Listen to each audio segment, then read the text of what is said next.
Alhamdulillahirrabbilalamin. Wassalatu wassalamu ala Sayyidina Muhammadin wa ala alihi wa sahbihi ajma'in amma ba'd. Faqad qalallahu ta'ala fil Qur'anil Karim wa huwa asdaqul qa'ilin. A'udzu billahi minasyaitonir rajim. Bismillahirrahmanirrahim. Iyyaka na'budu wa iyyaka nasta'in. Alhamdulillah di malam hari ini kita semua bisa berkumpul dalam sesi kita. Sebelumnya saya ucapkan terima kasih untuk moderator kita yang telah memberikan waktu kepada saya untuk berbicara pada malam hari ini dengan membawakan tema Quranic Mindset, pola pikir seorang pengajar Al-Quran, pendidik Al-Quran terhadap Al-Qurannya sendiri. Yang saya hormati para asatidz yang hadir pada malam hari ini, subhanallah, di sini sudah hadir ada Ustadzah Bella, ada Ustadzah Hanifah, kemudian ada Ustadz Muhammad Hanjar Alfat, subhanallah. Ada Ustadzah Mas Rahayu, kemudian ada Ustadzah Bria Itri Ramayanti, ada Ustadz Brian, ya. Kemudian ada Ustadz Jennifer, siapa? Jeffrey Zen, Ustadz Jeffrey Zen. Kemudian Ustadzah Siti Sarah Pamita, Sahra Pamita, dan juga berikutnya ada Ustadzah Lesi Devita. Ya. Alhamdulillah, dan juga para asatidz yang hadir pada malam hari ini yang lainnya, alhamdulillah. Ya. Izin saya untuk menyapa antum dulu dan kemudian memastikan bahwa suara saya terdengar cukup jelas.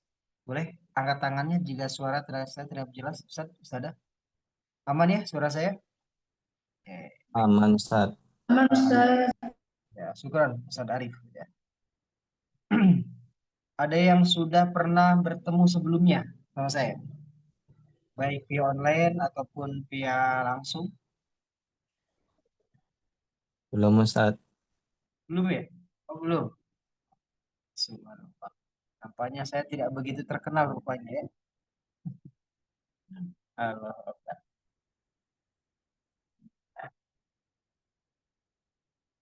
Insya Allah pada malam hari ini kita akan membahas tentang Quranic Mindset. Ya. Bagaimana sih seharusnya pengajar Al-Quran, pola pikirnya terhadap Al-Quran sendiri.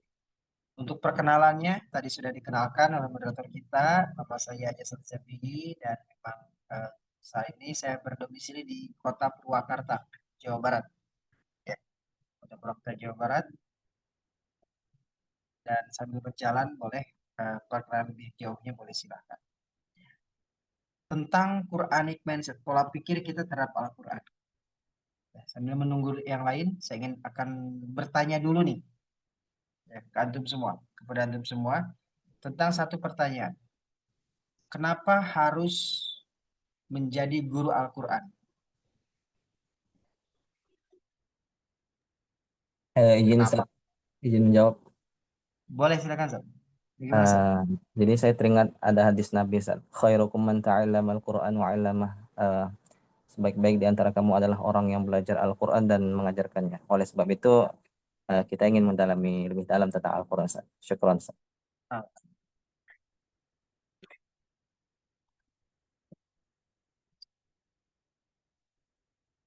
siap. Ustaz Arif. Oh, nampak tuh. Pakai ini apa, Sat? Pakai hak kekayaan intelektual, Sat. Ustaz Arif nih. Subhanallah. Khairukum man ta'allama Al-Quran wa 'allamah. Syukur, Ustaz, ya, atas jawabannya. Dan di sini yang sudah ada lembaga Al-Quran atau yang sudah ngajar ada atau ngajar semua di sini? Ya, ngajar semua ya. Nah, sekarang pertanyaan berarti gini. Siapa yang sudah mengajar lebih dari 10 tahun? Ada. Yang sudah lebih dari 10 tahun mengajar Al-Quran atau ngajar ngaji? Yang di bawah 5 tahun ada di bawah 5 tahun ngajarnya? Oh, ada. Ada, Ustaz. Ada, sudah Mas Rahayu dan yang lainnya. Nah, baik. Ada. Subhanallah. Ya, apa Ustaz? Host anak kok putus ya? Yang lain gimana? Yang lain aman? Ya, Ustaz Kurniawan. Yang lain aman, alhamdulillah. Boleh dicek dulu perangkat antum, silahkan.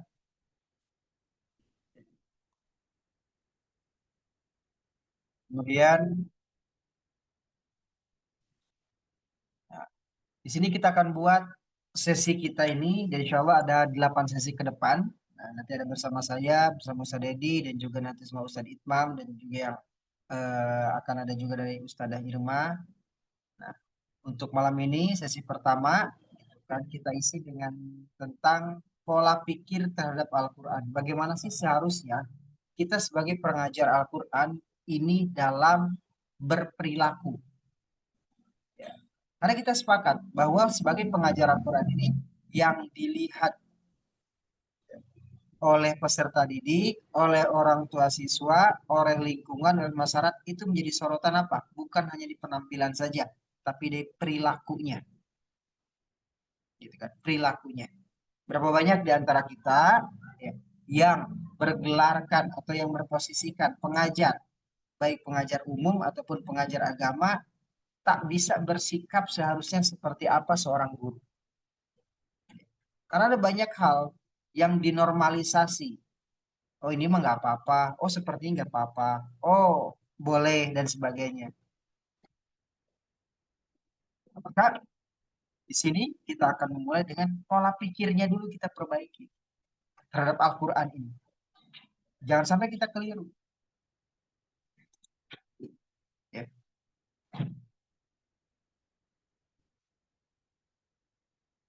Jangan sampai kita keliru nanti. Baik, izinkan saya untuk share screen, boleh?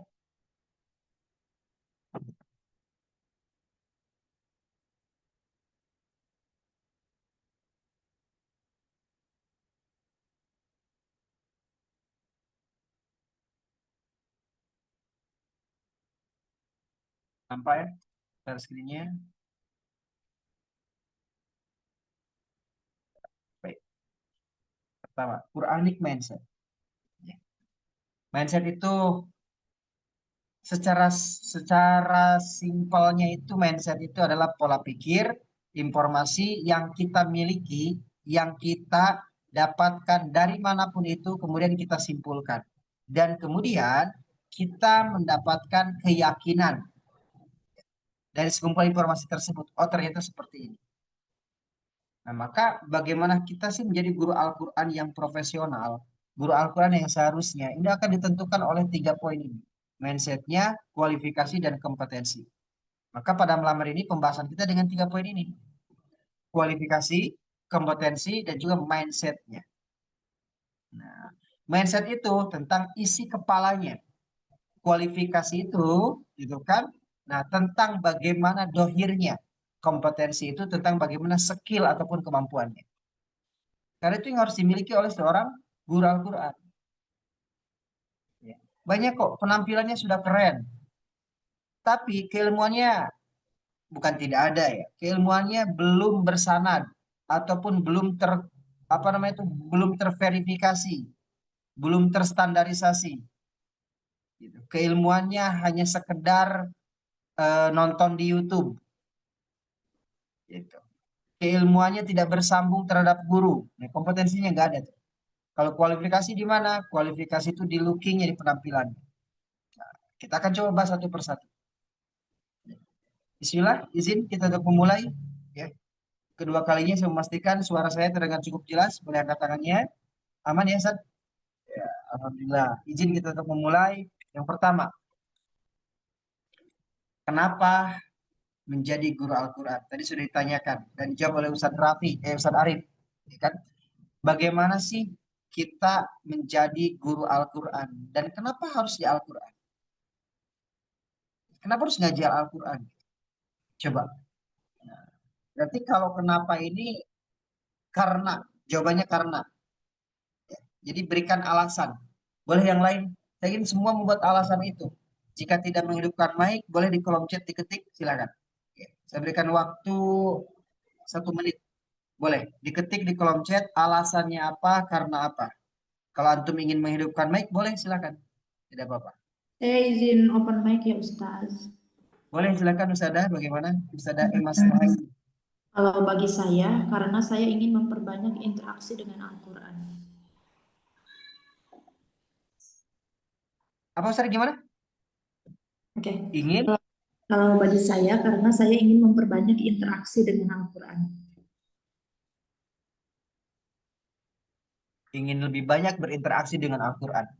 Istiqomah dengan Al-Quran.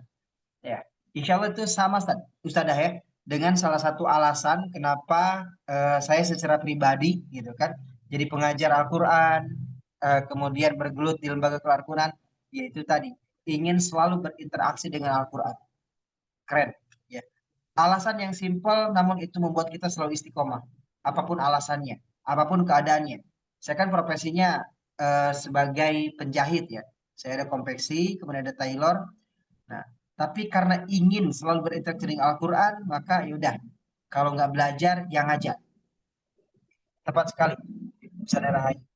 Oh, yang lain boleh? Ustadz Hermanto, biar jadi amal jariah. Subhanallah. Berikutnya Ustadz Muhammad Syakir. Karena ingin bertemu, betul, menjadikan Al-Quran sebagai pedoman hidup manusia. Alhamdulillah Ustadz Fadil. Karena Al-Quran itu pedoman umat hidup manusia, jadi Al-Quran membantu diri sendiri dan orang lain lebih mengenal pedoman hidup. Poinnya apa Ustadz Fadil ini adalah membantu diri sendiri dan orang lain. Bagaimana kita, kalau di kami itu di pondok ada namanya afirmasi. Afirmasi yang ketiga itu adalah jika sudah tahu, ya kan, muntostimu niat bade dilakonan. Nah, bisa pakai ini, pakai nada seperti itu. Jadi jika sudah tahu niat untuk mengamalkan untuk diri sendiri dan juga orang lain. Kemudian karena ingin mendapatkan keberkahan dan kemuliaan dari kamullah, Ustadz Miftahur Rahman. Boleh yang lain? Ya. Masih ada 23 detik lagi. Boleh yang lain? Apa alasannya? Mohon izin Ustaz.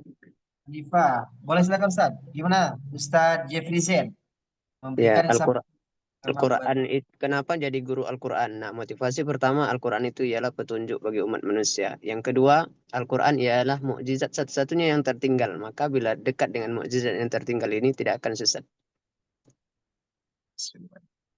satu-satunya mukjizat yang tertinggal. Ya.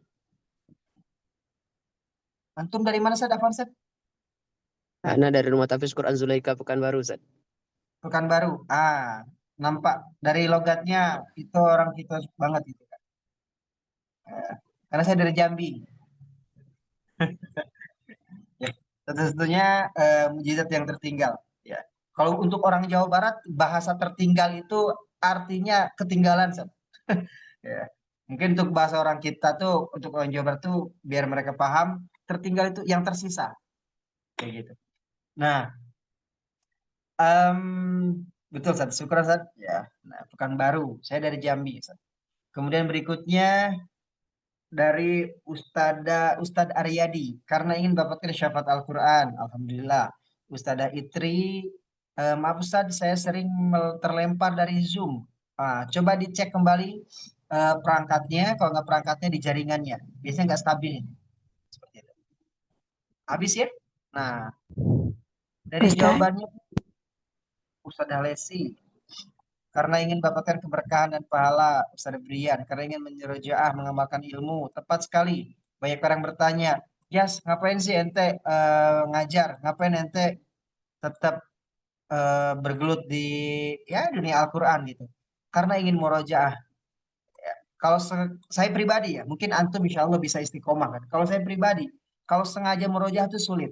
Maka salah satu jalan ninja saya dalam bermurojaah di Al-Quran itu adalah dengan menyimak hafalan santri. Ya, dan lagi karena ingin mempelajari Al-Quran, disiplin Al-Quran, sudah lesi, mendapatkan keberkahan Al-Quran. Satu lagi Ustaz, Terakhir, terakhir Ustaz. Gimana Ustaz? Ya, tujuan kita menjadi guru Al-Quran itu salah satunya supaya bagaimana generasi muda kita dari mulai anak-anak sampai dewasa cinta Al-Quran dan sebagai guru Al-Quran kita harus memberikan edukasi bahwasanya pentingnya kita belajar Al-Quran dan mencetak generasi yang memang betul-betul menjaga kemurnian kesucian Al-Quran. Jadi tujuan menjadi guru Al-Quran seperti itu, Ustaz. Gitu. Oke. Berarti antum sudah ada pemetaan, Ustaz. Kira-kira poin utama yang sedang antum progres ini apa nih? Untuk bisa sampai mereka mencintai Al-Quran, memahami Al-Quran, dan selalu bersama Al-Quran, Ustaz. Apa, Ya, Ustaz? Ustaz. Jadi sampai sekarang pun Ana masih belajar tentang Al-Quran sih, Ustaz, seperti bacaan, tilawahnya bagaimana, kemudian hukum tajwidnya, masih belajar sih sampai sekarang, Ustaz. Dan dengan adanya mungkin Trijus Academy ini yang membuat kita mensertifikasi kita sebagai guru Al-Quran, kita lebih pede dalam mengajar Al-Quran, begitu Ustaz kira-kira. Siap. Ada metode tertentu nggak, Ustaz, antum dalam mengajar Quran, Ustaz? Biasa sih Ustaz, seperti talaki aja sih Ustaz. Metodenya Ya, tak macam-macam Ustaz. ya. Mungkin Talaki kan dan orang itu kan ada menghafal menggunakan otak kiri, ada otak kanan, ada otak tengah, otak depan, belakang, ada menghafal tak perlu pakai otak dan sebagainya. Itu eh, beragam sekali gitu kan. Nah, dari setiap metode yang dibuat gitu. Oke. Syukur Ustaz Arif ya. Ini ada Ustadz Kurniawan. Oke, Ustaz. Gimana, Ustaz? Izin Ustaz, suaranya jelas. Aman? Jelas? Kenapa sih pengen jadi guru Al-Quran? Nggak sekedar mengajarkan, tapi kita pengen menyelamatkan generasi, Ustaz. Kita tahu menurut survei, masyarakat Muslim itu tidak bisa baca Al-Quran gitu. Ini kan menjadi penyebab utama kenapa mungkin sekarang banyak narkotika, seks bebas, banyak pergaulan-pergaulan bebas, serta kemungkaran-kemungkaran yang ada. Karena jauh dari Al-Quran. Jadi bukan sekedar mengajarkan, bukan sekedar mewariskan, tapi memang kita pengen menyelamatkan generasi untuk kembali dekat dengan Al-Quran. Makanya salah satu gerakan kami namanya Sidak, Surgakan Indonesia dengan Al-Quran, itu menjadi penyelamat bagi bangsa dan negara ini, insya Allah. Wallahu a'lam bishawab. Subhanallah. Keren, Ustaz. Apa tadi, Ustaz? Gerakannya, Ustaz? Surgakan Indonesia Sidak, dengan Surgakan Indonesia dengan Al-Quran. Alhamdulillah. Keren. Jadi bagaimana memperbaiki generasi ini dengan Al-Quran. Keren tuh. Kalau udah berjenis gerakan, insya Allah tuh, ya akan tertata dengan rapi progresnya, pencapaian dan sebagainya. Keren tuh. Nah, boleh ada berikutnya? Ada Ustadz Farid ya? Kalau boleh Ana tambahkan sedikit, Ustaz, dulu motivasi Ana waktu di pesantren itu pernah ada satu motivasi dari guru Ana gitu, guru tahfidz Ana. Beliau selalu bilang kayak gini, kun bil Qur'ani najman fi kullil hayah, kata gitu. Jadi jadilah kamu bintang Al-Quran selalu dalam hidupmu, semasa hidupmu. Nah, ini motivasi ini yang menjadikan saya kenapa ingin terus istiqomah dengan Al-Quran gitu. Karena dengan bisa kita menjadikan bintang Al-Quran gitu ya, ya kita tentu bakal mendapat kemuliaan syafi'an li ashabi sebagaimana yang dikatakan dalam hadis, ya dapat syafaat juga. Itu paling syukron. Subhanallah. Alhamdulillah. Alhamdulillah. Bagaimana kita menjadi bintang? Wah, keren Ustadz Farid nih. Ya, boleh tuh nanti dikirim Ustadz. Nanti biar saya jadikan apa namanya itu story. Nah, kalimatnya by Ustadz Farid. Gitu Ustadz. Itu tambahkan. Bagaimana kita menjadi bintang dan bagaimana kita memperbaiki kehidupan ini. Nah, sekarang pertanyaan gini. Dari tadi jawabannya nggak ada yang spesifik Ustadz. Dari antum semua. Gitu. Ada nggak di sini misal, kenapa sih saya jadi guru Al-Quran? Biar kaya, Stan. Nggak ada yang mau kaya ini teh. Coba angkat tangannya yang mau kaya nih. Atau sudah kaya? Saya kenapa jadi guru Quran? Biar kaya gitu. Atau antum belum menemukan guru Al-Quran yang kaya raya? Ada nggak? Itu. Ya kan? Jarang sih, Ustaz. Oh, jarang ya. Jarang katanya. Gitu. Sekalipun ada itu udah keturunannya katanya. Oke, Utsman bin Affan, baik. Ustaz. Utsman bin Affan. Oke, keren. Oke. Nah, jadi boleh dong kalau guru Al-Quran atau ahlul Quran kayak ya, boleh ya? Boleh nggak? Boleh Ustaz. Boleh ya? Oke. Boleh. Berarti yang mau kaya angkat tangan karena Al-Quran. Subhanallah gitu ya. Nah, bukan tak mau kaya katanya gitu kan. Honornya pun nggak nyampe-nyampe katanya. Oke, baik. Ya, itu intermezzo kita pada malam hari ini dan Bismillah berikutnya adalah bagaimana sih mindsetnya kita sebagai pengajar Al-Quran itu. Ya, syukran untuk semuanya jawabannya. Yang pertama tentang mindsetnya, pembahasan kita tentang mindsetnya. Sudut pandang kita terhadap Al-Quran atau sudut pandang kita sebagai pengajar. Karena tak sedikit loh, pengajar itu pola pikirnya masih keliru. Maksud keliru ini bukan salah. Mohon maaf sedikit, bukan salah.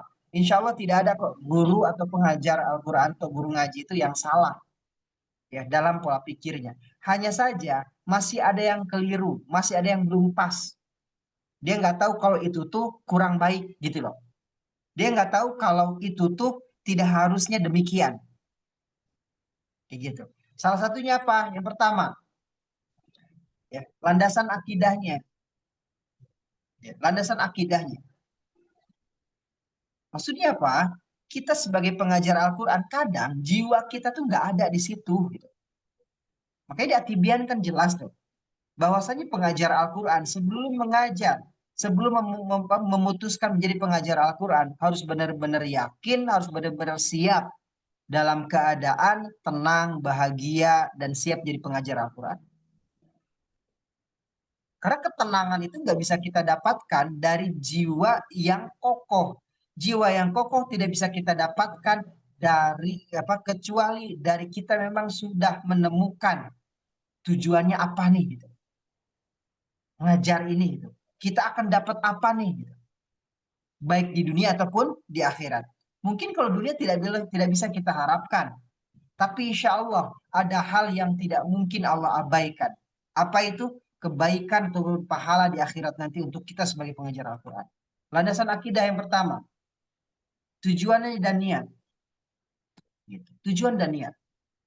Kenapa banyak dari kita bingung dengan jawaban ketika kenapa jadi guru Al-Quran, kenapa ngajar? Tak sedikit ketika ditanya, ya saya kan santri, udah terlanjur ngaji, saya mondok udah 15 tahun, ya ngapain lagi, paling jadi ngaji, ngajar gitu. Nah, jadi tak ada tuh, tujuannya itu tidak ada, pola itu tidak ada. Makanya kalau tujuannya jelas, itu pergerakannya pun akan jelas. Ya, ketika antum ngajar ini targetnya pun akan jelas. Mereka hari ini belajar huruf hijaiyah, huruf alif. Besok mereka huruf ba, besoknya huruf ta.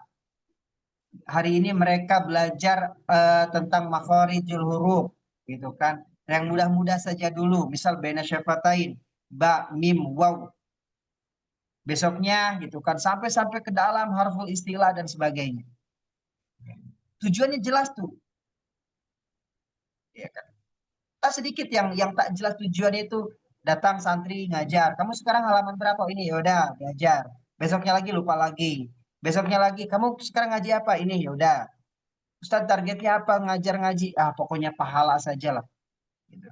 Target bulanannya apa untuk santrinya pencapaiannya? Ah, itu mah nanti Allah aja yang menentukan mereka bisa atau tidak.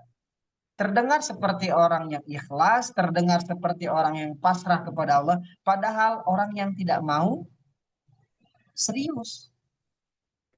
Makanya jelas tujuan kita tuh apa, kurikulumnya seperti apa, ya kan? Nah, targetingnya bagaimana? Ini ada pembahasan kurikulum nggak di Zoom kita? Ada pembahasan kurikulum? Kalau nggak ada, kalau nggak ada, bagi antum yang belum ada untuk mencari referensi kurikulum, pentargetan, pencapaian, metode, boleh. Nanti minta ke admin, itu ada filenya tuh.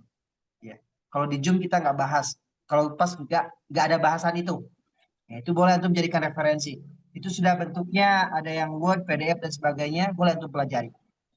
Nah, ya. Jika antum minat itu ditanyakan aja ke admin, nanti dikasih. Oke, kembali lagi ke tujuan. Ya. Apa bedanya tujuan dan niat? Gitu. Apa beda tujuan dan niat? Sekarang pertanyaan gini. Kalau saya menghafal Al-Quran agar dapat beasiswa kuliah, baik dalam negeri ataupun luar negeri, kira-kira itu tujuan atau niat? Tujuan atau niat? Tujuan Ustaz. Tujuan. Oke. Jadi boleh dong saya ngapal Quran biar dapat beasiswa? Boleh nggak? Boleh sekali Ustaz. Boleh sekali, gitu kan. Nah, masalahnya ketika sudah ngafal Quran, beasiswanya nggak dapat. Kira-kira apa yang terjadi? Kecewa Ustaz. Kecewa. Nah, ketika kecewa, berarti yang salah di tujuannya apa di niatnya? Ini niatnya Ustaz. Ah, oke. Mulai ketemu ya, mulai ketemu. Berarti tidak ada yang salah dengan tujuan.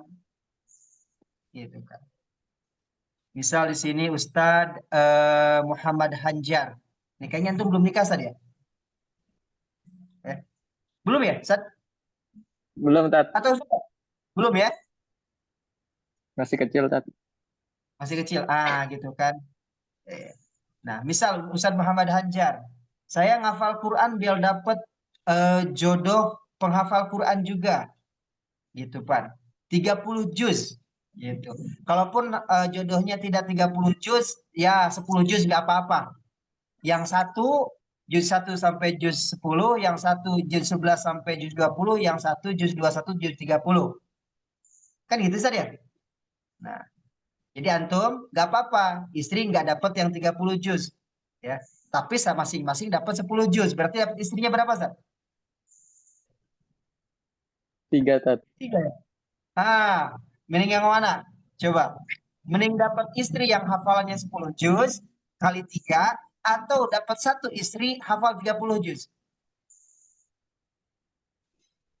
30 juz, Tat. Subhanallah. Ya, ternyata itulah jawaban anak muda yang belum menikah. Nah, baik, kembali lagi. Jadi ketika kita ngafal Quran, biar dapat jodoh terbaik juga. Nah, kemudian itu tujuan tuh. Insya Allah boleh, silakan. Bahkan dalam tanda kutip, ketika kita, kenapa kamu ngafal Quran? Karena ada door phrase ngafal Quran itu apa? Kalau hafal 30 juz nanti dapat hadiah misal 100 juta. Boleh. Kalau tujuannya itu. Hanya saja kapan kita akan dipertanyakan niatnya? Ketika tidak tercapai. Karena apa? Karena niat itu hanya satu. Karena apa? Karena Allah Subhanahu wa taala. Tanpa terkecuali dan tidak ada tawar-menawar. Makanya jangan selalu mempertanyakan niat orang lain. Ada tuh orang yang ke guru ngaji yang sudah yang sudah ngajar lebih dari 10 tahun. Ditanya, "Ustaz, ngajar ikhlas nggak?" Jangan tanya lagi ikhlas. Urusan ikhlas dan niat urusannya dengan Tuhannya, yaitu Allah Subhanahu wa taala. Ya. Kalau kita sudah kokoh di niat, tujuannya apapun itu akan kembali ke agama Allah. Saya ngapal Quran biar kaya raya, saya ngajar biar kaya raya. Kalau niatnya sudah baik, setiap harta yang tak ada nilainya itu, dunia kan gak ada nilainya kan, ya kan? Nah, itu akan selalu diarahkan kepada agama Allah. Gitu. Kenapa seperti ini? Di At-Tibyan jelas tuh. Penghafal Al-Quran, pengajar Al-Quran, ahlul Quran tidak boleh diniatkan untuk duniawi. Coba kenapa? Sampai disampaikan seperti itu. Karena sudah otomatis orang yang berinteraksi dengan Al-Quran, duniawinya Allah mudahkan. Allah mudahkan tuh. Jadi bukan berarti, oh saya emang nggak mau dapat dalam tanda kutip, nggak mau saya dapat ihsan terlalu besar. Saya nggak mau, saya ngapal Quran ikhlas kok, itu nggak mau hadiah dan sebagainya. Bukan tentang itu. Kalau kita sudah kokoh niatnya, insya Allah ketika dapat apapun dari yang berbentuknya duniawi, bentuknya bersifatnya kedudukan, itu tidak akan berubah. Makanya dibuat tuh niatnya dengan rapi. Ya. Salah satunya untuk mengokohkan niat kami di sini ke setiap asatid itu adalah gitu kan, untuk mengokohkan niat antum gitu. Setiap antum dapat kebaikan berjenis dunia itu langsung antum arahkan kepada agama Allah Subhanahu wa taala.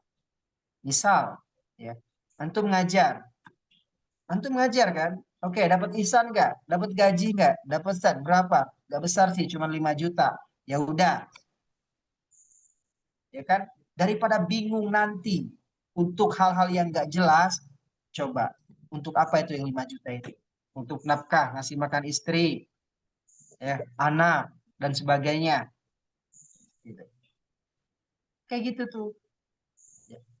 Jadi ketika kita mengamalkan setiap kita dalam niat ini dan juga dalam tujuan itu bersifat yang nampak. Silakan untuk buat tuh. Bahkan nanti di kelembagaan tuh. Lembaganya kok berbayar, dibisniskan apa dan sebagainya. Tanya tujuannya apa? Karena tak sedikit lembaga yang bersifatnya tidak berbayar gitu.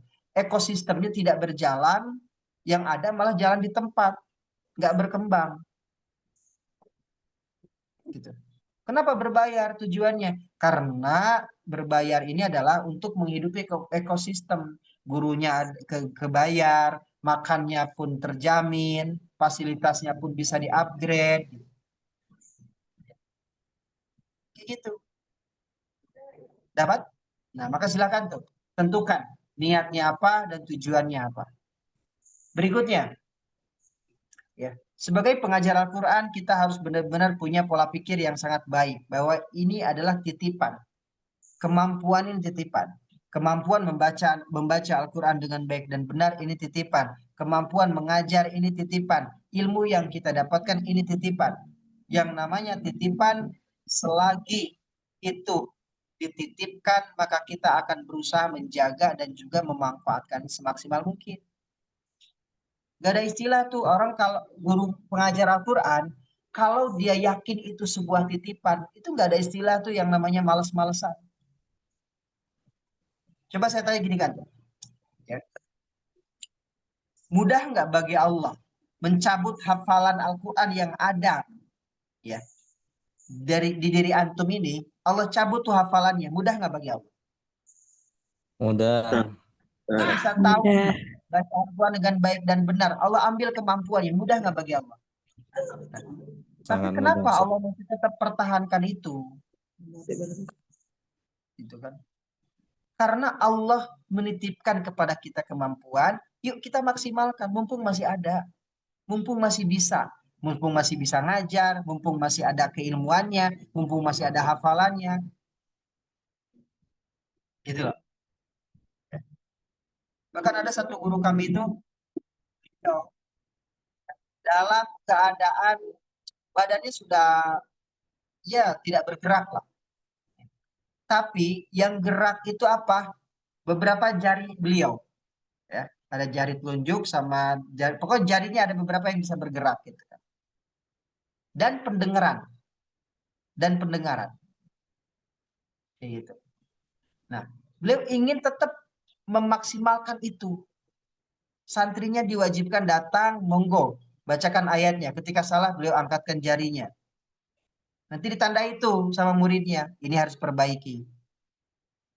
Bacakan berikutnya, salah, perbaiki. Memaksimalkan sampai yang tersisa indera pendengaran. Kita kan alhamdulillah ya, antum bisa hadir, pendengaran kita masih jelas, penglihatan kita masih jelas, ya, motorik kita masih jalan dengan baik dan benar. Yuk bismillah. Ketika kita dititipkan oleh Allah kemampuan ini, tidak ada alasan untuk leha-leha. Maksimalkan. Cari kesempatan sebanyak-banyaknya. Kemudian, nah ini keuntungan pengajar Al-Quran itu apa? Amal jariah yang tak pernah gagal. Kan ada orang tuh, saya kalau punya uang 1 karung, setengah karungnya mau saya sedekahkan. Terus yang setengahnya lagi mau saya bagi-bagikan. Loh berarti antum nggak kebagian? Ya gampang, kan tinggal ngelamun lagi dapat 10 karung. Kan gitu. Nah, ketika antum ingin sedekah dengan harta, banyak orang yang punya keterbatasan di situ. Dan belum tentu dapat pahala. Kan gitu. Dan untuk ibadah-ibadah yang lain. Tapi kalau ngajar Quran, misal segini tanya, oke, pertanyaan gini, ya, di sini ada misal Ustadz Utsman, beliau mengajar, gitu kan, beliau mengajar santri, ada anak diajarkannya, coba baca, amma yatasaalun, amma ain, wastul halki, ain, amma yatasa. Ustadz ngajar terus santrinya. Yaudah besok lanjut ya. Diulangi lagi. Sampai terus selama 1 bulan setiap pertemuan. Amma yatasa alun. Ainnya salah, sa-nya entah kemana. Alun, lun gitu. Tetap salah. Dia tidak bisa 1 ayat itu selama 1 bulan. Kira-kira hitungan pahalanya seperti apa? Apakah hitungan pahalanya kata malaikat gini? Ustadz Usman kan dari kemarin ngajarnya itu aja, udah pahalanya yang kemarin aja gitu. Gitu nggak? Atau setiap ngajar diberikan pahala yang baru? Gitu. Pahala baru, Ustaz. Pahala baru. Coba. Gak enak gimana tuh? Antum mengajarkan ayat yang sama kepada santri yang sama, dia tak bisa terus, tapi pahalanya setiap ngajar diperhitungkan. Berarti tadi 1 bulan berapa? Misal 20 kali pertemuan, dapat 20 kali pahalanya. Apalagi kalau kita berbicara setiap hurufnya 10 kebaikan. Jadi gitu. Kami sudah sampaikan kepada pengajar-pengajar Al-Quran yang mereka bingung dan pusing dengan keadaan santrinya. Ya, sudah sulit diajari, gak bisa-bisa, ya dia nakal, sulit diatur sebagainya. Ya, gak usah khawatir, pahala tetap dapat. Ya. Siap ya? Sabar dengan santri-santri yang agak-agak bebal seperti itu. Insya Allah itu pahala kita ada di situ tuh. Tantangannya di situ. Dapat semua pahalanya kan? Pahala talaki, pahala bacaan Quran, dan yang terpenting dapat pahala sabar. Berikutnya. Ya. Mindset kita adalah, tadi kan berasal dari akidah. Berikutnya adalah keterikatan dengan syariat. Kita harus benar-benar ya, bahwa meyakini bahwa kita ini terikat dengan syariat.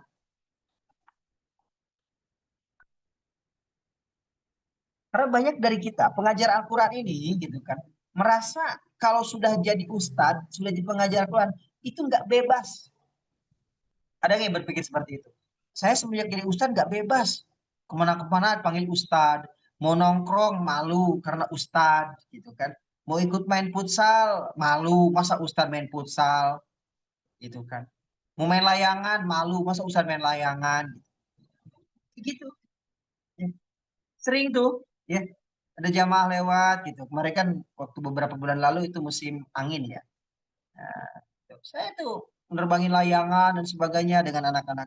Ustaz, kok main layangan sore-sore kayak gini gitu kan. Ini bentar lagi maghrib nih, harusnya udah itikaf di masjid. Nah, kayak gitu. Coba. Nah, kita harus punya keterikatan dengan syariat. Mau nggak mau, kita ini harus menunjukkan bahwa gitu kan. Pertama, mengamalkan apa yang disampaikan. Tunjukkan tuh, mengamalkan apa yang disampaikan. Berusaha maksimal dalam pengamalannya. Kan ayatnya jelas ya. Bagaimana? Kabura maqtan indallahi malah taf'alu. Kita nggak ngerjakan itu gitu. Ketika antum mengajarkan kepada santri antum, ginilah, bukan hanya tentang amalnya. Afwan sekali. Ketika antum punya standar bacaan untuk siswa, tapi antum tidak menerapkan standar itu termasuk kabura maqtan tuh. Iya, misal antum kepada santri itu, pokoknya standar bacaan harus seperti ini. Tapi antum nggak terapkan standar itu. Maka dia akan ketemu tuh. Ya. Makanya tolak ukur seorang santri, kesuksesan seorang guru, nggak usah ditanya gurunya, cek santrinya.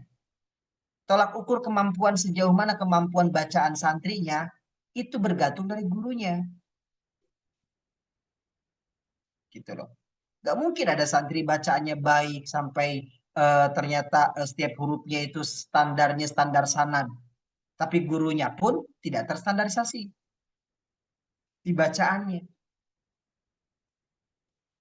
Gitu. Itu pentingnya. Kita mengamalkan apa yang disampaikan. Bukannya tentang amalan ubudiyahnya saja. Next. Diri seorang guru adalah proses pembelajaran. Keterikatan kita dengan syariat ini adalah bahwa kita harus siap. Bahwa diri kita adalah proses pembelajaran. Diri kita dari atas sampai bawah, depan dan belakang. Ketika kita sudah menjadi seorang guru pengajar Al-Quran, mau tidak mau harus demikian. Penampilan. Saya mah, pokoknya saya mah apa adanya lah seperti ini. Nggak boleh demikian. Kalau di lingkungan antum yang namanya ustadz itu, ya, ustadz itu dia berpeci, pakai jubah kemana-mana. Ada orang yang kan banyak kan, ya, asatid yang tidak diterima keustadannya karena tidak berjenggot, ya gitu kan. Nah, ada yang tidak diterima keustadannya karena tidak berpeci, gitu. Ya. Bukan berarti saya membenarkan orang yang tidak menerima itu. Hanya saja antum harus lihat, menyesuaikan di lingkungan antum. Kira-kira antum dengan keadaan antum yang sekarang ini diterima apa tidak? Kalau mereka menerima nggak masalah. Seperti itu ya. Nah, maka penampilan kita terlihat rapi. Ketika main futsal gitu kan, ketika antum tahu hukum aurat laki-laki seperti apa, ya pakai trainingnya yang panjang. Kayak gitu tuh. Apalagi di ucapan mulai dijaga, di perilaku pun demikian. Pokoknya khutbah sofa wadak makadar, nggak bisa demikian. Kalau sudah jadi guru ngaji itu nggak ada istilah ambil baiknya, buang buruknya, nggak ada istilah seperti itu. Pokoknya semua akan jadi sorotan dan antum harus terima itu. Ya jangan lihat saya dong, saya mah kayak gini dan sebagainya. Akan menjadi percontohan guru itu. Ada kemarin ibu-ibu datang sini, ya karena kami kan di sini ada profiling, kemudian kita ada namanya sini konsultasi tentang kelembagaan dan sebagainya. Ada ibu-ibu datang sini. Ustaz, gimana ya biar anak saya tidak merokok? Anaknya santri. Saya bilang nggak bisa. Kenapa? Sekalipun dilarang nggak bisa, karena gurunya ngerokok juga. Gitu loh. Ya, gurunya di pondoknya itu ngerokok. Ya, mau nggak mau santrinya pasti merokok. Ya, terlepas tentang hukum, monggo lah. Antum tahu sendiri tentang hukumnya silahkan. Tapi ini ada tentang bagaimana seorang murid tidak bisa dilarang. Bahkan oleh orang tuanya. Karena melihat figur dari gurunya. Dampak guru itu lebih besar daripada orang tua untuk sekarang ini. Figur ini lebih besar dampaknya daripada orang tua. Berapa banyak anak-anak yang dia lebih nurut ke gurunya daripada ke orang tuanya. Nah, tinggal bagaimana kita nih. Dapat ya? Oke. Berikutnya, makanya santri kami di sini jarang berpeci, jarang sarungan, gitu. Karena memang aktivitasnya banyak aktivitas profesional. Ya, karena saya pun demikian. Ya, gitu ya. Berikutnya, mindset kita apa? Kita harus berada dalam bingkaian dakwah. Apa itu bingkaian dakwah? Bahwasanya kita memang jelas ini tentang agama Allah, bukan tentang diri kita. Orang yang memang ketika mengajar ngaji dalam bingkaian dakwah, di awal dia komitmen, ini bukan tentang saya, tapi tentang agama Allah.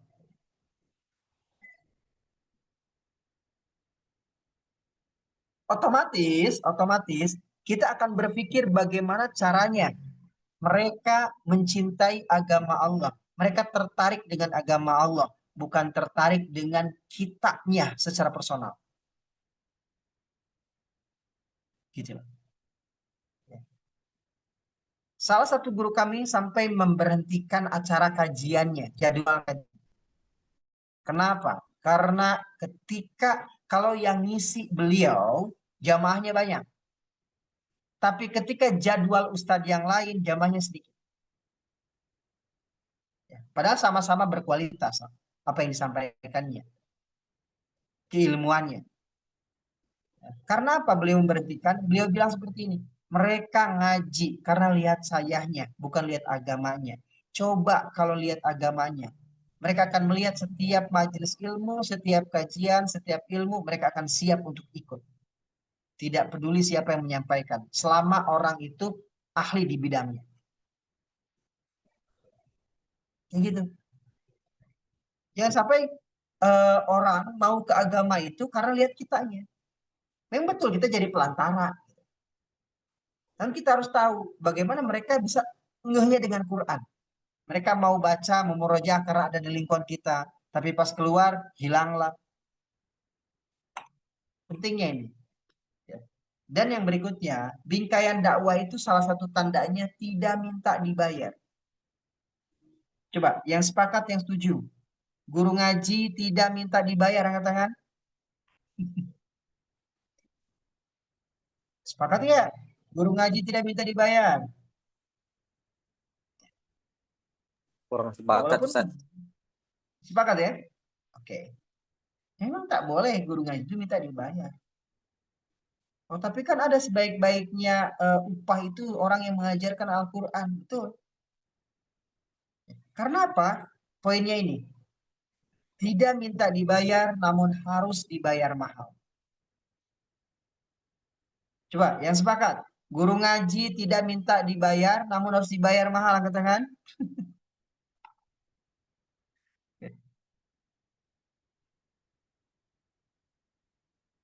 Alhamdulillah tuh. Walaupun ada mengatakan seperti ini. Loh itu kan paradoks katanya. Tak minta dibayar, tapi harus dibayar mahal. Bukan seperti itu. Memang betul. Karena orang yang layak dibayar mahal itu dia tidak minta dibayar. Dia akan otomatis saja mendapatkan bayarannya. Maka kita berpikir bagaimana caranya. Bukan tentang, saya mah dibayarnya murah gitu. Jangan-jangan Anda tidak layak dibayar mahal. Coba cek. Bukan mereka tak mau bayar mahal. Bukan mereka mau bayar murah. Jangan-jangan kita tak layak dibayar mahal. Kekeliruan berikutnya dalam mindset kita adalah dibayar selalu tentang uang. Itu salah. Pengajar Al-Quran tidak boleh punya pemikiran bayarannya tentang uang. Tidak boleh punya pemikiran demikian. Karena pengajar Al-Quran harus berpikir saya sudah dibayar mahal. Oleh apa? Coba lihat sekitar. Bukan tentang uang. Setiap daerah itu beda-beda, Ustaz. Ya. Ada satu daerah, kayak di kampung saya, Ustaz. Di kampung saya tuh, kalau orang tuanya diminta bayaran, padahal cuma 30.000, Ustaz.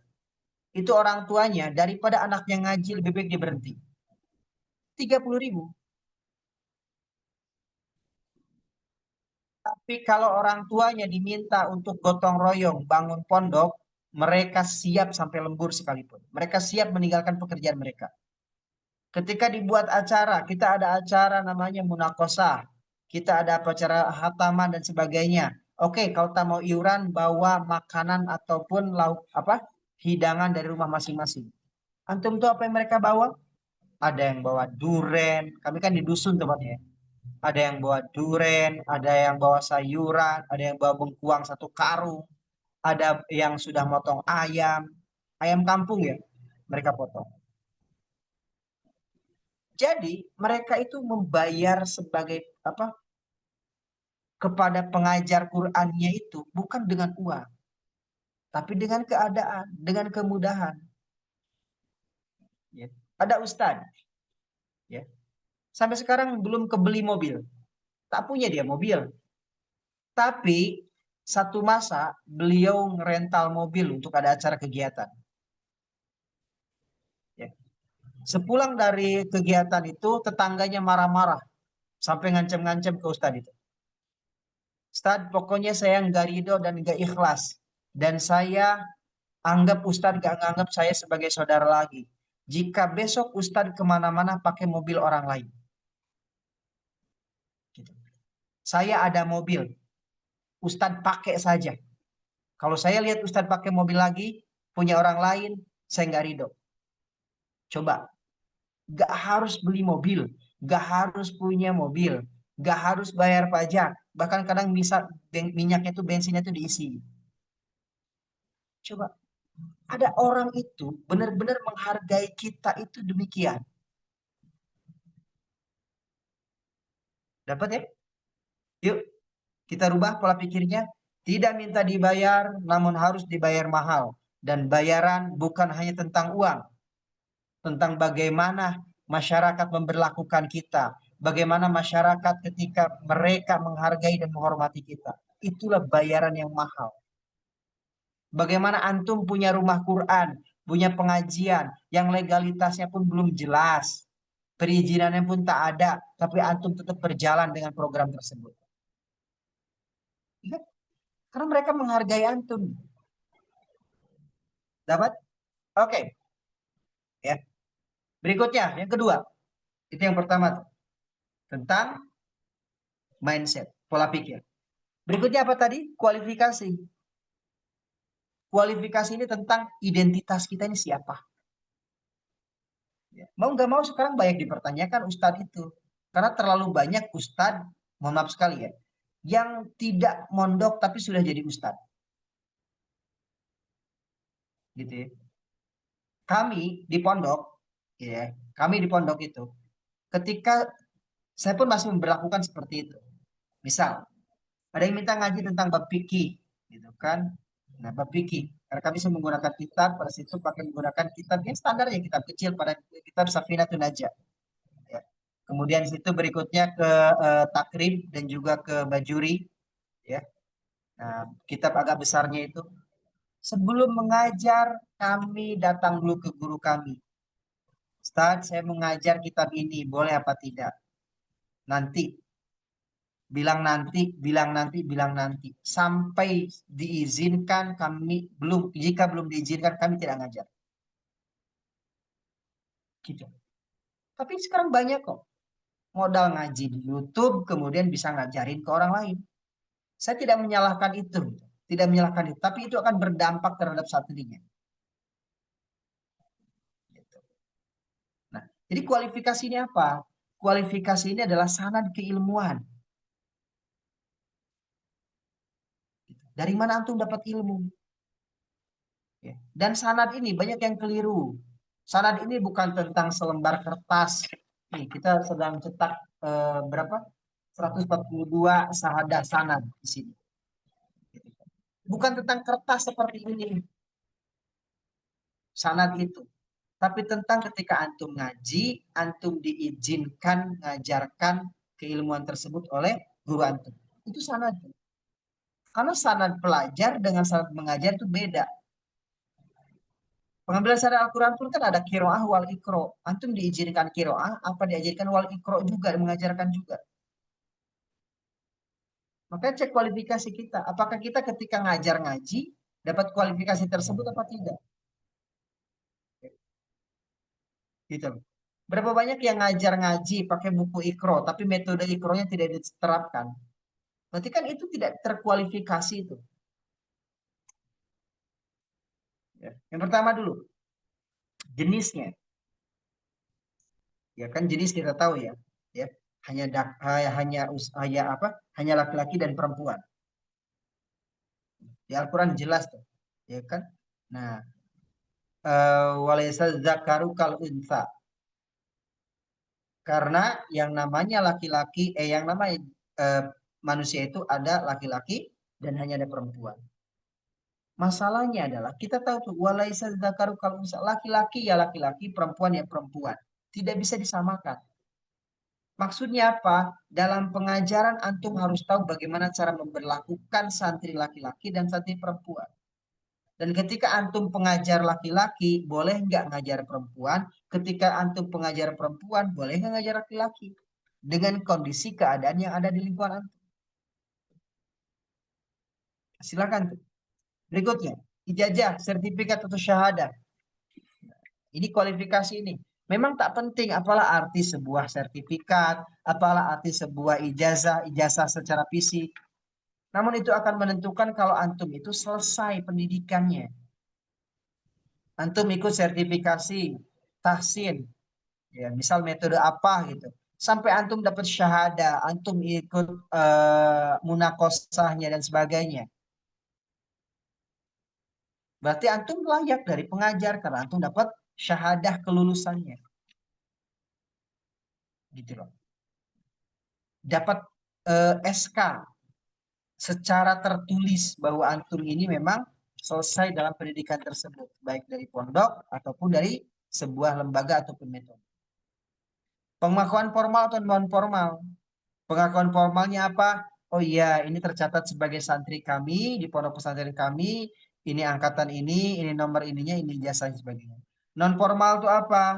Ya pondoknya pondok non formal ataupun antum diakui oleh seorang guru, ya antum pun gak mondok di situ, tapi guru itu mengakui antum sebagai muridnya untuk melanjutkan program ataupun untuk mengajar Al-Quran. Kayak gitu. Makanya kalau banyak kok asatid, besok insya Allah hari Ahad, ya, yang dari Purwakarta dan sekitarnya, besok hari Ahad itu kita di tanggal 27 April kita ada kegiatan sertifikasi imam masjid dan guru ngaji. Kayak gitu. Kan pengakuan formalnya sudah banyak yang enggak. Ya, karena rata-rata guru ngajinya sudah sepuh, guru-gurunya udah pada wafat juga. Maka kita buat pengakuan non formalnya, kita buat pelatihan untuk mereka, standarisasi dari kami. Memang mereka tidak mondok di pondok kami, tapi ketika mereka mengajarkan sudah terstandarisasi oleh lembaga kami. Itu contohnya. Identitas komunitas dan penampilan. Nah, mau nggak mau nih. Di Indonesia ini kadang orang akan dilihat dari penampilannya dulu. Ya. Oh ini kelihatan nih pakai peci putih, pakai baju kokonya mereknya pun Amu biasanya, gitu kan. Kemudian pakai sarung. Oh ini kelihatan nih dari entitas mana. Ya. Kemudian kemana-mana pakai baju jubah, ya celananya di atas lutut, cingkrang dan sebagainya, ya. Jenggotnya panjang, kumisnya tak ada. Ini dari golongan mana? Ya. Saya tidak mengatakan tentang mana yang baik yang benar, silahkan antum punya dalil masing-masing. Hanya saja antum harus jelas antum dari mana. Jangan membuat masyarakat bingung, agar mereka bisa menyikapi juga terhadap antum. Kayak gitu. Jangan sampai antum tak melaksanakan tahlilan, kemudian masyarakatnya kekeh minta antum mimpin tahlil. Kan bingung tuh. Ya kan? Nah, jadi harus jelas tuh identitas kita ini dari mana dan apa yang kita bawa. Agar mereka paham. Dapat? Oke. Kemudian berikutnya yang terakhir, kompetensi. Kompetensi. Kalau kompetensi ini adalah berbicara tentang kemampuan secara personal. Antum jadi guru Quran, benar nggak bisa baca Quran? Nggak mungkin kan orang jadi guru Quran, dia pun nggak bisa baca Quran.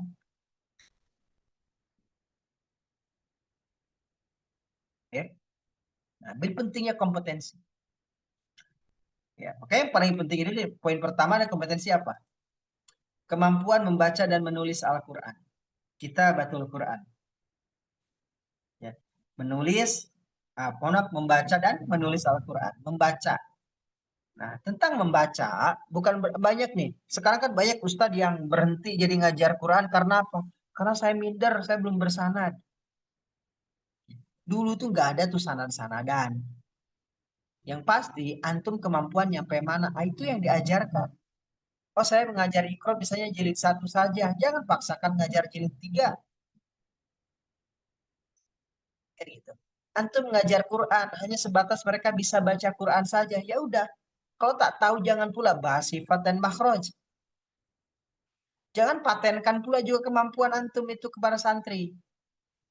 Misal gini, ngajarkan ke santri sampai mereka bisa baca. Bisa baca. Misal, Bismillahirrohmanirrohim. Alhamdulillahirabbil alamin. Bisa baca. Mahrojnya nggak kemana-mana. Nggak ada yang masuk satupun. Alhamdulillahirabbil alamin. Bisa ngajarkan baca saja, ya udah. Ajarkan itu.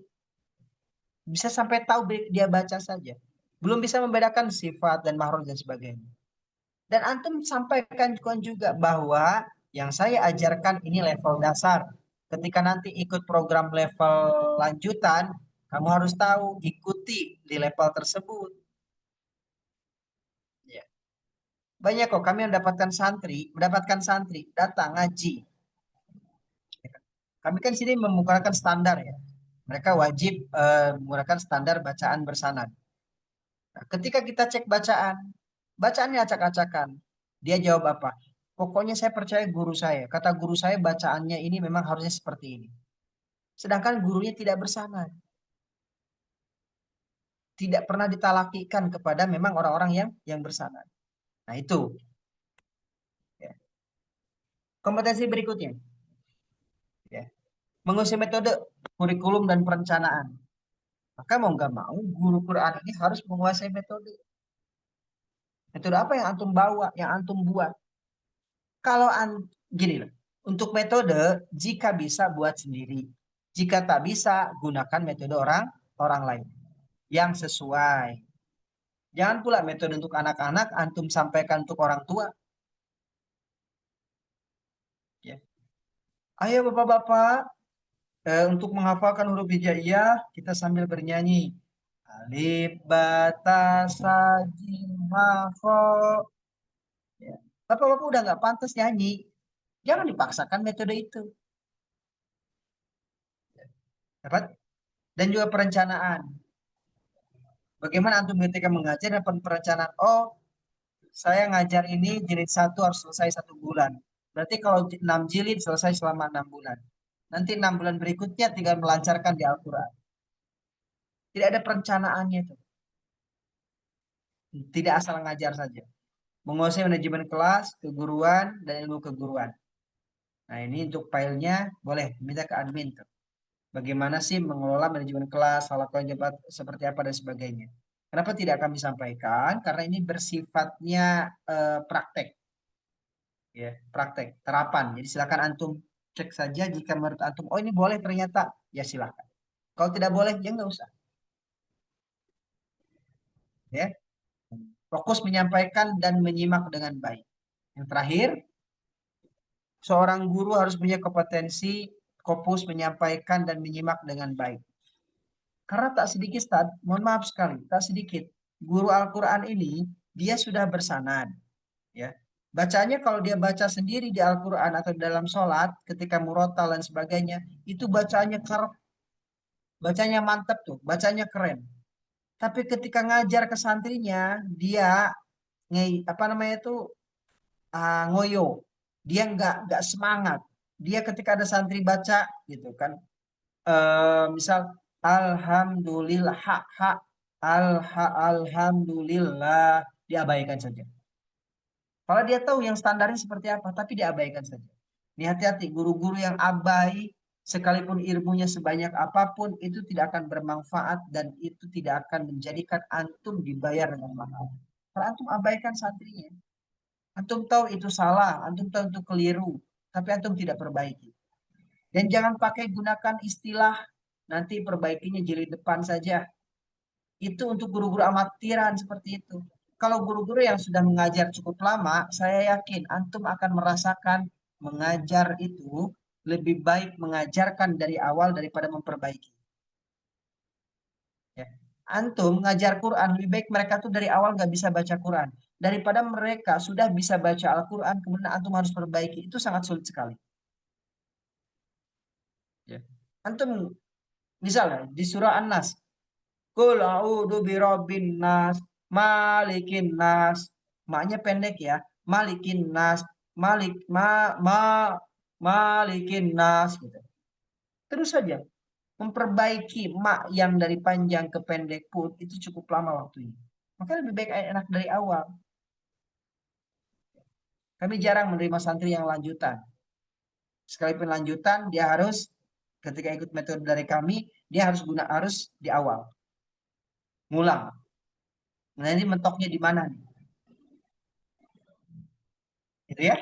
Saya rasa untuk malam hari ini, ya kan, tentang Quranic mindset, tentang bagaimana kualifikasi kita dan bagaimana kompetensi kita sebagai pengajar Al-Quran.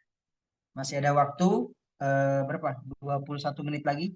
Silakan kita diskusi ya dengan siapa dan dari mana. Boleh di kolom chat ataupun menghidupkan mic, silakan.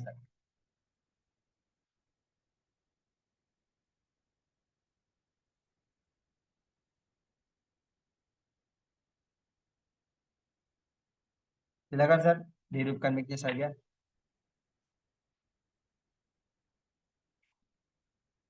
Dengan siapa dan dari mana?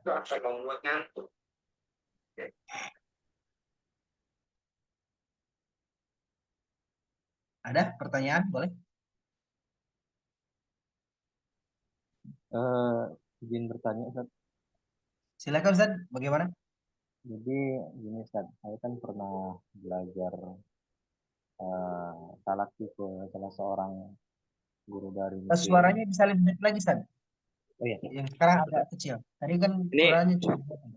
Ini jelas Ustaz. Sekarang aman, jelas. Gini Ustaz, saya kan pernah belajar Al-Quran talaki ke salah seorang guru dari Mesir kan, di tempat saya nih. Tapi cuma belajar 3 bulan dikarenakan biaya lah gitu Ustaz. Jadi untuk sekarang saya nggak belajar lagi gitu kan, karena agak mahal biayanya gitu Ustaz. Cuma memang setiap saya belajar tahsin, baik bacaan dan setoran hafalan tuh selalu diberikan nilai mumtaz gitu kan Ustaz kan. Nah kemudian setelah saya ingin berhenti gitu, saya tanya kepada beliau gitu, Syekh, boleh nggak saya mengajarkan Al-Quran gitu, yang ilmu yang saya dapat dari Syekh gitu kan, tapi saya mengajarkannya yang paling bawah aja gitu, yang seperti Ustaz bilang tadi, yang ngajar cuma bisa baca aja, boleh nggak gitu. Tuh, jadi beliau bilang boleh. Cuma begini Ustaz, pertanyaannya ketika saya coba, saya kan imam masjid juga Ustaz kan. Nah, jadi ada salah seorang guru Quran, dia mengkritisi bacaan saya gitu. Cuma memang sampai pada kesalahan lahan khofi aja sih Ustaz kan. Katanya kalau lahan khofi itu yang kesalahan ringan gitu. Cuma dari situlah saya mulai tidak pede Ustaz.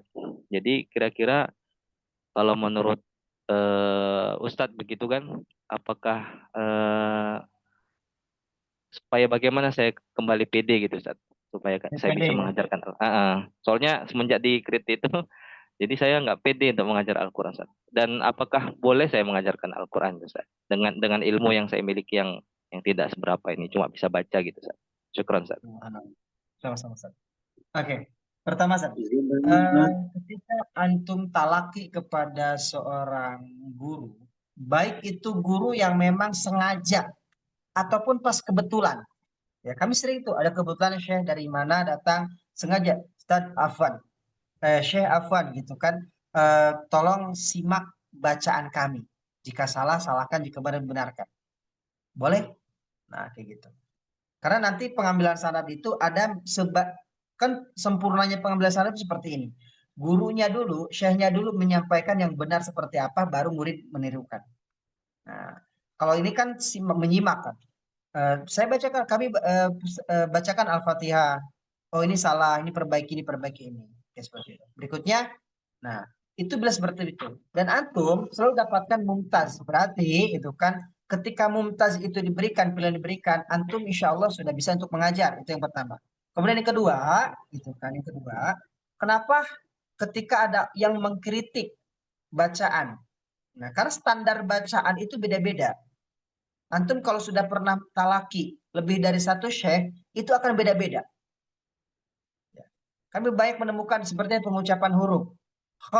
Kok itu tak boleh mengorok. Syekh yang pertama. Datang ke saya kedua, kok mengorok, tak masalah. Ada lagi dalam pengucapan to, huruf to itu dia ketika kasroh harus memonyong dulu. Ti, ti. Ada yang tak apa-apa tidak memonyong gitu kan. To itu, tapi ditebalkan, lebih tebal daripada tak, karena tak harus meringis. Nah, itu banyak tuh antum akan temukan. Kemudian bacaannya dia harus kental. Ada yang tak harus kental juga. Alhamdulillahirabbil alamin. Yang penting masuk saja ainnya. Ada yang harus sampai kental banget. Nah, itu talaknya akan beda-beda. Nah, untuk meningkatkan PD antum, antum harus punya guru hidup. Gitu loh. Guru hidup yang antum, walaupun orang Indonesia, dan itu siap mempertanggungjawabkan bacaan antum. Gitu. Dalam tanda kutip, santri itu, murid itu harus punya kambing hitam, itu gurunya.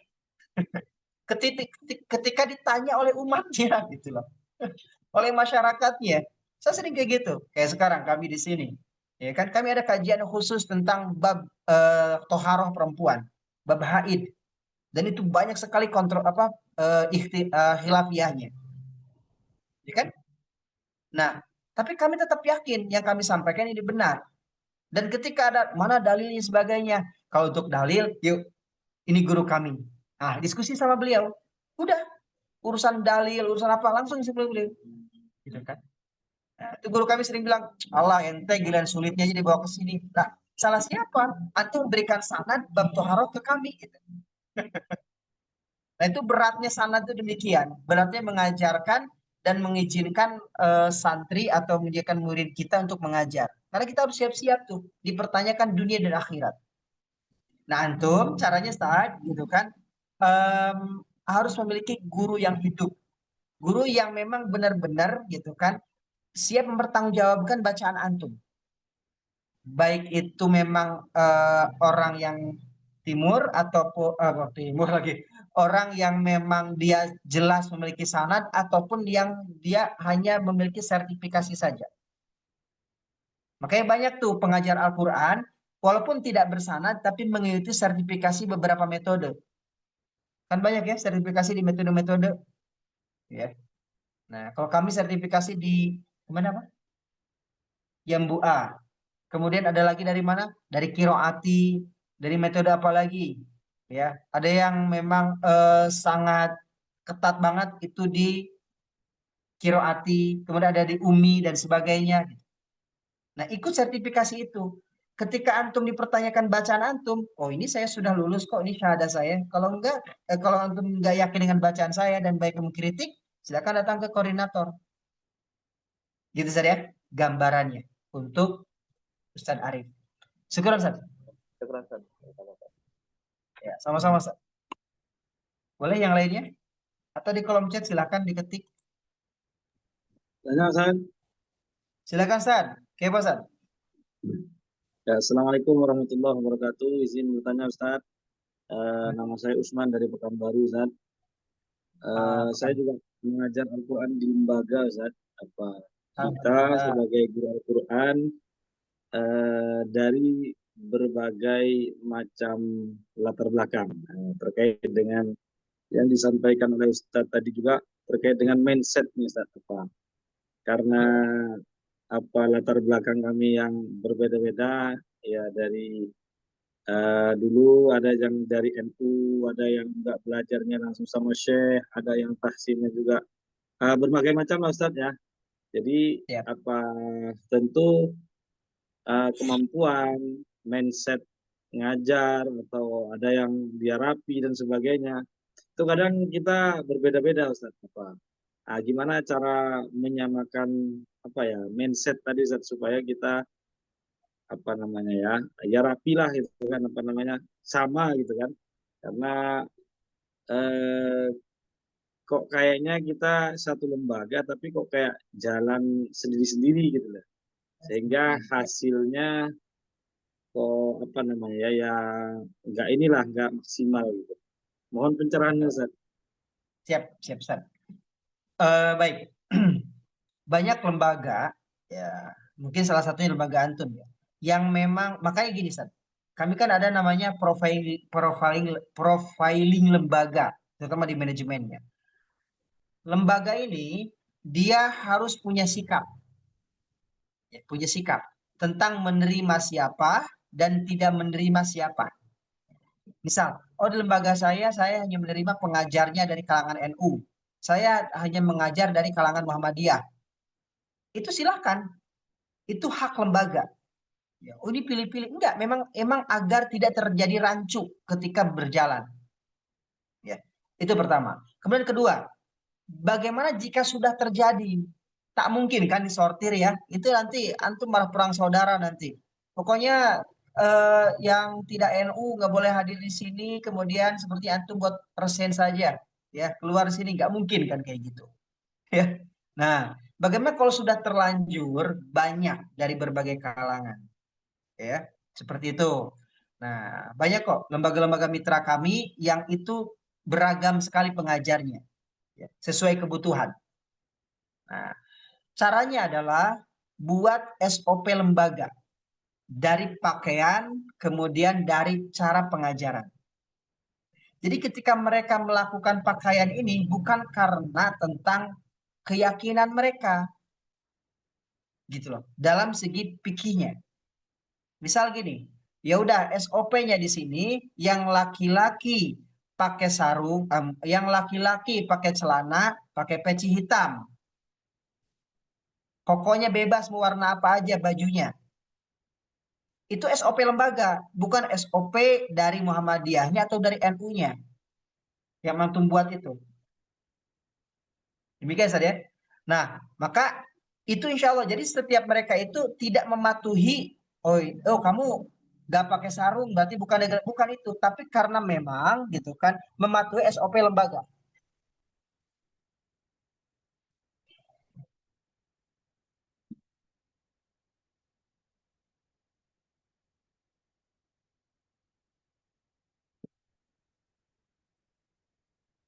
Di pengajaran pun demikian, Ustaz. Pengajaran pun demikian, gitu. Makanya kami selalu menyampaikan waktu saya ada dulu waktu mondok itu, di situ SOP-nya itu kunut.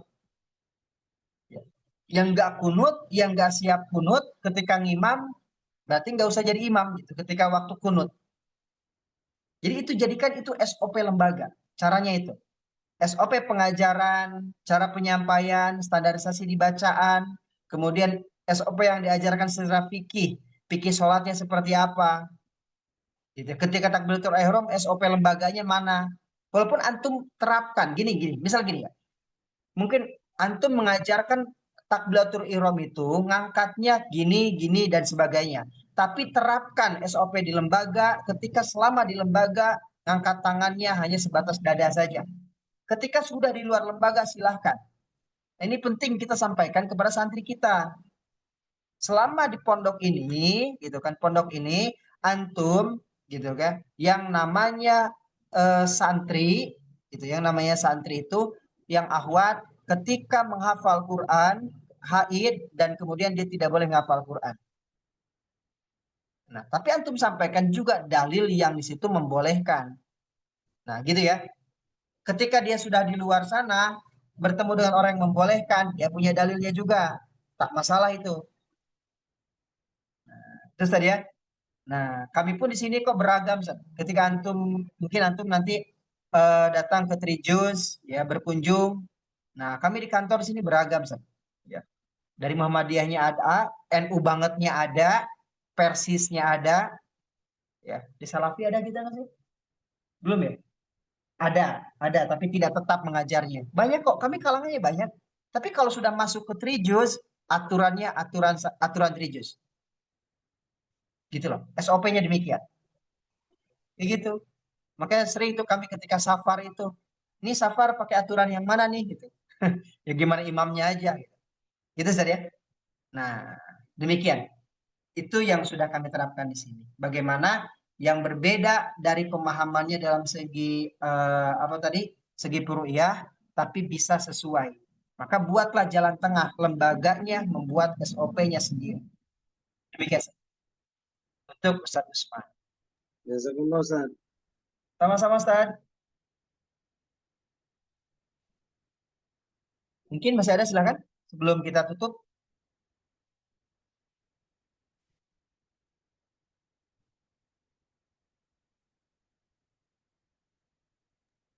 Alhamdulillah. Habis ya pertanyaan kita untuk malam hari ini. Insya Allah ini pertemuan pertama kita dan nanti dilanjutkan masih ada beberapa sesi lagi. Terutama nanti ada sesi talaki ya dari bacaan antum. Nanti akan dikoreksi seperti apa dan bagaimana. Nanti akan ada reportnya. Bikin ya. Itu saja. Jika ada yang baik dan ada yang salah, tentu itu dari kesalahan saya pribadi. Jika ada yang baik, tentu itu hakikat dari Allah Subhanahu wa taala. Sampai jumpa di pertemuan sesi berikutnya dan saya izin untuk undur diri. Sebelum saya serahkan ke moderator, sama-sama kita tutup dengan doa kafaratul majelis bersama-sama. Bismillahirrahmanirrahim. Subhanakallahumma wa bihamdika.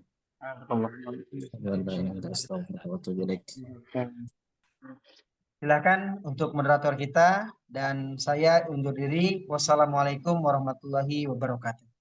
Waalaikumsalam warahmatullahi wabarakatuh. Jazakallah Ustaz. Sama-sama Ustadz, Ustadzah izin untuk undur diri, afwan.